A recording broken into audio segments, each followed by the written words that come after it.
This is Evergreen Speedway Weekly News. We are here at Evergreen Speedway, the first practice of the 2017 season.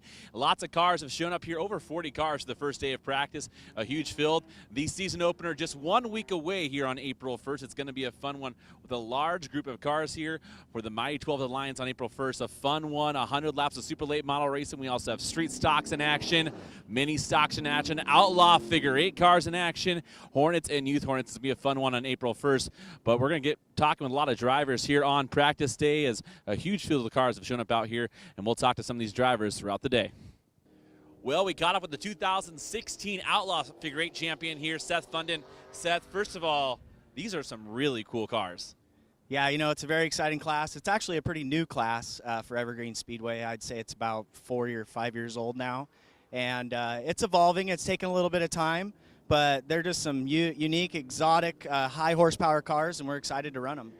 You know, these cars are a little bit different than, your regular figure 8 car. I mean, they're very exotic. Talk about the motors and the style of cars that they are. Well, this one is one of the only fuel-injected cars, but most of them, it's just an open motor class, tube chassis. Basically, anything goes. You just got to bolt on their tire and go racing. Now, I'm going to say this maybe in a kind way, but it takes a different type of person to be a figure 8 racer. Talk about that driving compared to maybe an oval racer. I don't know about a different kind of person. I would say just getting in the seat and getting some seat time, you know, you get real comfortable out there and you trust the other guys eventually. People say this is the most dangerous intersection on the planet. Is that true? I'd say there's a few more in this country. I've been there, but yeah, it's one of them. Now, we have a few drivers interested, it sounds like maybe coming up for some of our bigger races this season from California.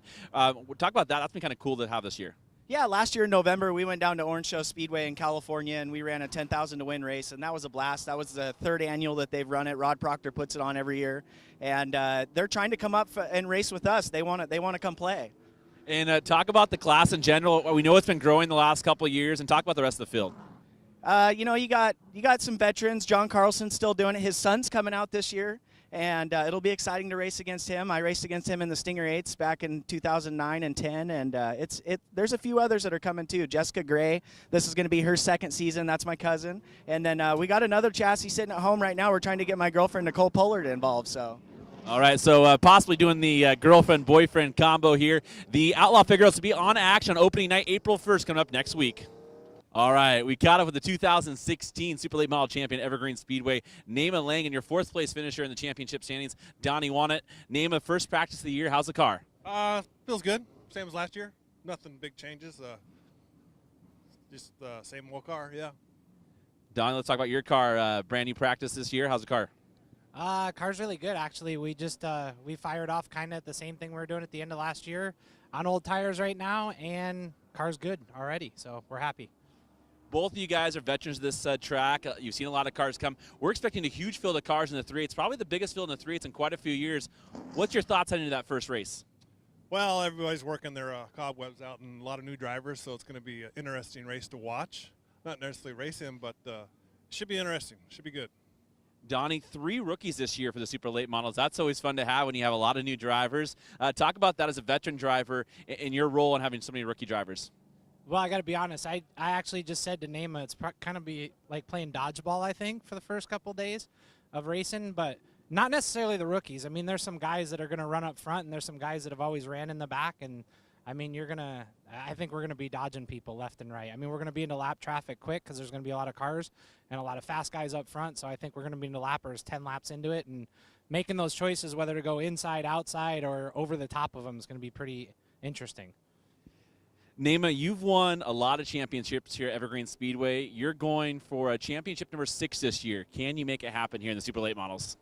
Yeah, you know, like last year, luck is a lot better than speed most of the nights out here when people are just going crazy. And I had a lot of lucky breaks, and hopefully it's again this year.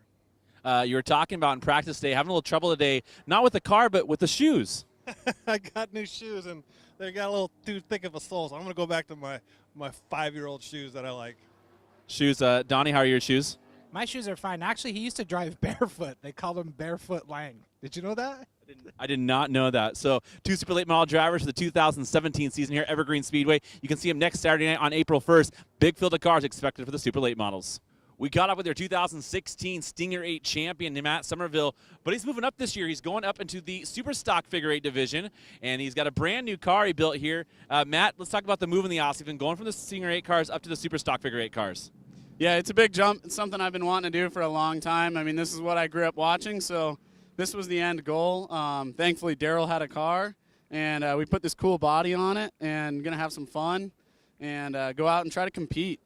Talk about moving up the horsepower, going from the Stinger 8 cars to these Super Stock cars. I saw you out there in practice earlier. You're having a lot of fun. It's a blast. Front-wheel drive is cool, but you can spend your whole season complaining about pushing, and that'll be the last thing you'll complain about when you're driving these rear-wheel drives.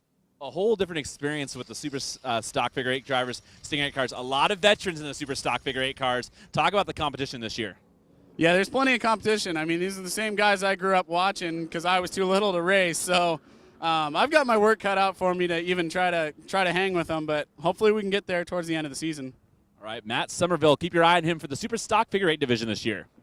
One of the growing classes here at Evergreen Speedway is the Youth Hornet division. These drivers are 12 to 14 years old, and we're expecting a huge field of them this year.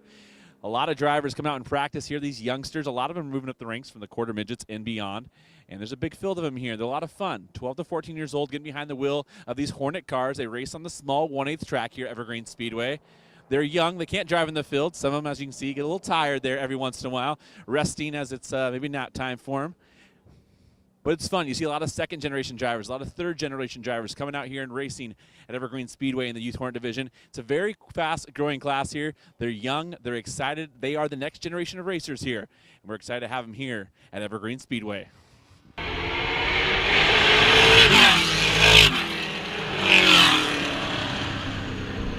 Join us every Wednesday for Evergreen Speedway Weekly News. For Evergreen Speedway, this is Jeremy Anders signing off. This is Jimmy Johnson, and Evergreen Speedway is your NASCAR home track.